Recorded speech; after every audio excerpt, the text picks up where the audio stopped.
che deve essere fatta da Pedro Filippi per fa popolo. Ringraziabile, signore Presidente. Jo Presidente, a stonda che noi franchiamo oggi è inturbita da mutazioni e scambiamenti profondi, ma di noi da importanti crisi con conseguenze visive per una società come la nostra. Perché la nostra società agropastorale si sviluppi e si modernizzi per via di eone di l'uomo che tramandano i nostri saperi antichi. Oggi l'inflazione generale che tocca parecchi settori economici tocca di noi la nostra agricoltura. Anzitutto il pastoralismo che rappresenta una parte essenziale della nostra identità, arraigata alla nostra storia, ai nostri combatti e indispensabile al nostro sviluppo. La crescita dei prezzi mette l'agricoltura in una situazione difficile. Di più, gli effetti dello scambiamento climatico e le sue conseguenze rendono in Corsica la situazione anche di più complessa per avvenire. Questi pochi tempi, parecchie comunicazioni aumentano grandi difficoltà scontrate trattando di a morte del pastoralismo, inde e così dicono l'indifferenza generale, lasciando pensare che i buone repubbliche come l'Odarc non sono né sensibili né reattive rispetto a questa problematica. Jo Presidente, ci può dare informazioni precise in quanto alla situazione di avviliera pecorina e capruna di Corsica e informarci dell'azione messa in piazza dalla collettività di Corsica e dall'Odarc in sostegno a questa filiera.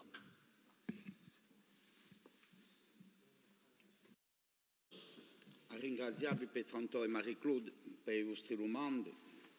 Per rispondere alla prima questione, a sapere la problematica scontri dai caprati e dei pecoraggi sono au centro delle nostre preoccupazioni.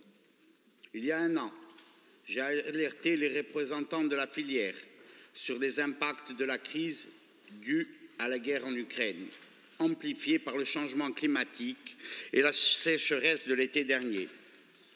Le manque de résilience de nos élevages face à l'augmentation du coût des intrants et notamment de l'alimentation du cheptel ainsi que de la diminution de ressources spontanées laisse présager la crise actuelle. À cela s'ajoute un manque de méthode de travail entre tous les acteurs de cette filière, et ce, malgré le soutien de près de 2 millions d'euros annuels dédiés au développement d'actions collectives dans le cadre du plan Ambition cofinancé par l'État et la CDC et permettant de financer 40 salariés à temps complet pour les mener. Dans ce cadre, une réunion s'est tenue la semaine dernière avec l'ILOC, Kajukazan et l'Odarc pour travailler sur 5 thématiques, à savoir l'autonomie alimentaire des exploitations, l'accompagnement technique des éleveurs, la modernisation des exploitations, la formation des exploitants et la commercialisation. Ces orientations permettront notamment à l'Odarc de définir dans le cadre du PSN Corse les mesures les mieux adaptées de soutien et d'accompagnement à des élevages ovins et caprins, afin de construire ensemble un plan de relance du pastoralisme. Toutefois, la collectivité de Corse, à travers l'Odarc, a déjà pris un certain nombre de dispositions. Au-delà du plan conséquent de modernisation des outils de traite avec près de 4,7 millions d'euros financés aux éleveurs pour acquérir une machine à traire à hauteur de 80% de subvention, avec une simplification importante dans le montage du dossier. L'Odarc a depuis 2019 engagé des actions concrètes en faveur de la filière ovine et caprine de Corse. Par exemple, les taux d'aide ont été majorés de 10% afin de permettre de financer des bâtiments d'élevage et de transformation à 60% pour les éleveurs ovins aînés et 70% pour les jeunes agriculteurs. Par ailleurs, les éleveurs caprins en race corse bénéficient du taux maximum d'intervention pour leurs projets, à savoir 70% pour les aînés et 80% d'aide pour les GIA. Par ailleurs, conscient des difficultés rencontrées par la race caprine corse et à la demande de la Soc et Capra di Corse, l'Odarc a embauché 2 techniciens afin d'assurer l'animation de la filière, la mise en place du schéma de sélection de la race et l'accompagnement des éleveurs dans la sécurisation et le développement de leurs exploitations. Ainsi, plus de 117 diagnostics d'exploitation sur les 180 existantes ont été réalisés, permettant de dresser un premier état des lieux de la filière caprine et notamment du cheptel par rapport aux standards de la race corse. De plus, une homogénéisation du contrôle laitier officiel a été mise en place et le haras de bouc a été relancé en 2020, permettant chaque année d'élever 25 boucs sélectionnés puis de les distribuer notamment aux jeunes agriculteurs.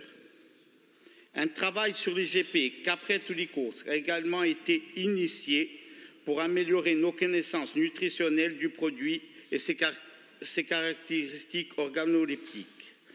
De surcroît, plusieurs dispositifs ont été mis en place de la filière ovine et caprine ces derniers mois. Tout d'abord, face à la crise déclenchée par la guerre en Ukraine, une aide exceptionnelle de 2,5 millions d'euros a été octroyée aux éleveurs pour diminuer l'impact de l'augmentation des intrants sur la trésorerie des exploitations. Sur cette enveloppe, j'ai souhaité prioriser la filière ovine et caprine et dédier 1,2 million d'euros, choix que les autres filières m'ont reproché, mais choix que j'assume parfaitement, qui a permis d'allouer 65 € par UGB aux éleveurs ovins et caprins. Le doublement de l'aide ovine et caprine du premier pilier de la PAC a été négocié avec l'État et obtenu pour les éleveurs en AOP Broach. Cette avancée importante va contribuer à augmenter le revenu des éleveurs. En parallèle, un plan d'investissement exceptionnel d'amélioration de la gestion des ressources pastorales de 6,5 millions d'euros a été mis en place en 2022, avec un financement à hauteur de 70 voire 75% pour les GIA de machines-outils comme des tracteurs, même à chenilles, équipés de gyrobrailleurs, mais également de mini-pelles permettant d'ouvrir et d'entretenir le milieu. Et ce, sur fond de relance européen FEADER-URI. Ce dispositif, par le soutien à des équipements appropriés, visait à encourager la reconquête pastorale par une gestion raisonnée des parcours herbacés ligneux. Enfin, un plan de soutien à la mise en place des cultures protéiques a été lancé en septembre 2022 avec plus de 1 million d'euros. Ce dispositif financé par des fonds européens permet de prendre en compte jusqu'à 75% des coûts de mise en culture d'une surface comprenant des légumineuses fourragères et ainsi de renforcer l'autonomie alimentaire, d'assurer la pérennité économique des exploitations. En matière de recherche, un comité scientifique et technique dédié à la transformation fermière a été mis en place par l'ODARC en coopération avec l'ILOC, Caju Kazan, l'INRAE, l'Università di Corse, les chambres d'agriculture, le campus AgriCourse du Rizzanese, le syndicat AOP Broach et l'Institut de l'élevage. Ce comité a défini les thématiques de recherche qui visent à déterminer les éléments de typicité des fromages fermiers corses afin de défendre les modes de production traditionnels, race corse, pastoralisme, les crus. Des premiers travaux relatifs à la détermination de critères de typicité des fromages vénaquais et sartinaises ont d'ores et déjà été engagés en 2023. Un premier essai d'évaluation de la capacité d'ingestion de la brebis corse a également été mené en 2022 au sein de la station expérimentale d'Altiane, afin de vérifier que les équations actuelles établies sur les brebis de race Lacone, Manguecha et Laxta sont adaptées à la race corse. Cette expérimentation sera poursuivie sur 2023 pour consolider les résultats et, le cas échéant, proposer des équations mieux adaptées. Dans le cadre de la nouvelle programmation, des pistes d'amélioration pour l'accompagnement des exploitations sont également à l'étude au sein de l'ODARC. Bien évidemment, la filière caprine ovine de Corse restera une priorité dans le cadre des nouveaux dispositifs et bénéficiera des taux les plus élevés possibles afin de poursuivre les efforts de modernisation et de structuration engagés. L'objectif est de limiter au maximum la pénibilité du travail des éleveurs, mais également d'inscrire les exploitations dans la trajectoire indispensable de la diminution des dépendances aux intrants et vers une plus grande autonomie alimentaire des cheptels, qu'ils soient de plaine ou de montagne. Parmi les dispositifs à l'étude, et même s'ils ne concernent pas spécifiquement la filière ovine et caprine, celui du portage par l'ODARC, d'opérations groupées, d'amélioration et d'aménagement des terres semble particulièrement intéressant. En effet, l'objectif serait que l'ODARC, à l'instar de ce que faisait la Somivac, effectue pour le compte de tiers les travaux préliminaires à la mise en valeur. Piste, clôture des maquisages, en apportant pour le compte des bénéficiaires l'ingénierie financière et les moyens techniques susceptibles d'accélérer le démarrage ou la consolidation des exploitations agricoles. Ce dispositif nécessite une expertise juridique qui est en cours au sein de l'Office. L'ODARC recherche également, dans le cadre de la prochaine PAC, des solutions pour faciliter l'accompagnement financier des exploitants qui souhaitent investir et se structurer, comme la possibilité de cession de créances ou d'avance sur investissement, afin de présenter un panel d'outils financiers sécurisés correspondant aux besoins selon les secteurs et répondant le mieux à l'effet levier recherché de la subvention. Une politique projet autour d'exploitations pilotes et le développement de structures modèles est également envisagé pour la filière ovine et caprine. L'objectif sera d'accompagner de manière personnalisée quelques exploitants en associant le soutien financier d'un projet de modernisation adapté aux besoins, celui d'un accompagnement technique, économique et sanitaire coordonné sur mesure. Enfin, le projet pôle petits ruminants sur Escoat doit pouvoir être finalisé ces prochains mois dans le cadre des financements du PTIC et la maîtrise d'œuvre attribuée avant la fin de l'année. En parallèle, une étude sur l'abattage à la ferme a été financée par le comité de massif à la demande de Kajougazan. Comme vous le voyez, en tant que président de l'ODARC, mais également et avant toute chose en tant qu'éleveur, l'avenir de la filière ovine et caprine me tient particulièrement à cœur et me préoccupe quotidiennement. Il ne se passe pas un jour sans que le sujet soit abordé avec mes équipes, bien sûr, mais également avec tous les acteurs. Je ne vous cache pas que parfois je nous sens désarmés, car malgré tous nos efforts financiers d'abord, et vous l'avez vu, ils sont importants, mais également notre militantisme et notre implication, les résultats ne sont pas à la hauteur. Cette réflexion, je l'ai partagée la semaine dernière avec l'interprofession et la SOCH Kajougazan. Nous avons validé ensemble un programme de travail qui doit permettre de tracer des orientations claires, et ce pour les deux modèles coexistants. Un modèle plutôt de plaine caractérisé par des éleveurs apporteurs et un modèle de l'intérieur porté majoritairement par des transformateurs fermiers. Ces deux modèles répondent à des trajectoires différentes et à des besoins de développement différents. Il convient de pouvoir prendre en compte si nous voulons faire évoluer la situation de cette filière. En même temps, il ne s'agit pas de suréquiper les exploitations de plaine avec des coûts d'investissement pharaoniques qui viendraient impacter leur rentabilité et les transformer en fermes productivistes où, in fine, la race corse et le modèle agropastoral pourraient être remis en cause. De même, il ne s'agit pas de faire évoluer en cueilleurs les exploitants de montagne en les rendant totalement tributaires des éléments extérieurs et en les transformant en faire-valoir d'un pastoralisme perdu.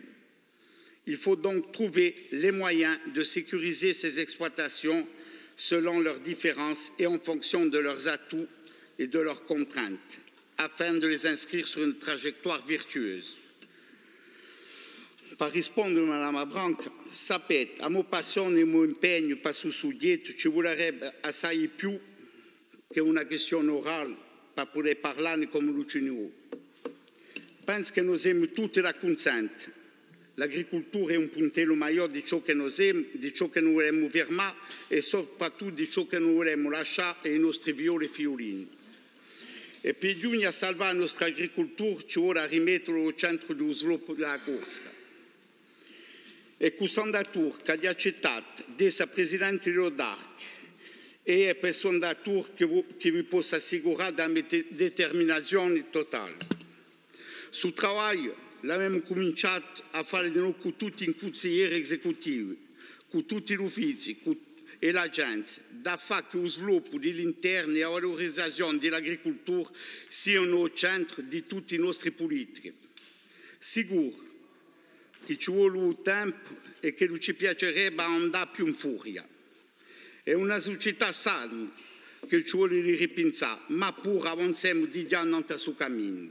Allora, nos objectifs majeurs, quels sont-ils? L'autonomie alimentaire pour sortir de la dépendance et tendre vers une véritable agriculture de production de qualité, en garantissant une plus-value économique importante pour nos producteurs et un prix accessible pour l'ensemble des Corses. Le développement des circuits courts, et vous parlez de tourisme à juste titre. Nous travaillons avec la présidente de la TAC, notamment pour permettre à nos agriculteurs de reconquérir le marché alimentaire touristique par le biais de la mise en place des circuits courts. Le tourisme durable, déconcentré à la fois temporellement et géographiquement pour diminuer les phénomènes de surfréquentation, préserver notre environnement et mieux répartir la richesse qui en découle. La lutte contre la spéculation foncière, historiquement l'agriculture, de par son occupation des espaces, a permis de préserver de nombreuses terres qui auraient pu être en proie aux phénomènes spéculatifs. Elle doit continuer à jouer ce rôle-là et nous devons l'accentuer, notamment par la remise en production des terres et la mobilisation du fonds foncier. Pour répondre à ces objectifs généraux mais essentiels, nous travaillons quotidiennement en transversalité. Nous aurons à en parler très bientôt dans le cadre de la révision du PADUC. Nous aurons à en parler très bientôt avec le président de l'Office de l'environnement qui nous présentera ses nouvelles propositions relatives à la gestion de la surfréquentation. Nous en avons parlé il y a quelques jours à Corte lors du séminaire sur les estives organisé par le comité de massif. Nous en parlons régulièrement lorsque nous siégeons à la SAFER ou en CTPNAF pour faire valoir nos positions qui sont celles qui ont été historiquement défendues par le mouvement national et c'est dans cette lignée que nous inscrivons nos actions. Per finisce, non vi potrei mica parlare di tutto e ci vorrei trovare un momento per presentare tutte le nostre azioni, ma va sicuro, oggi della determinazione del Presidente e di tutti i consiglieri esecutivi per fare dell'agricoltura un puntello maggiore di sviluppo ammaestrato che noi vogliamo. Ringraziamo.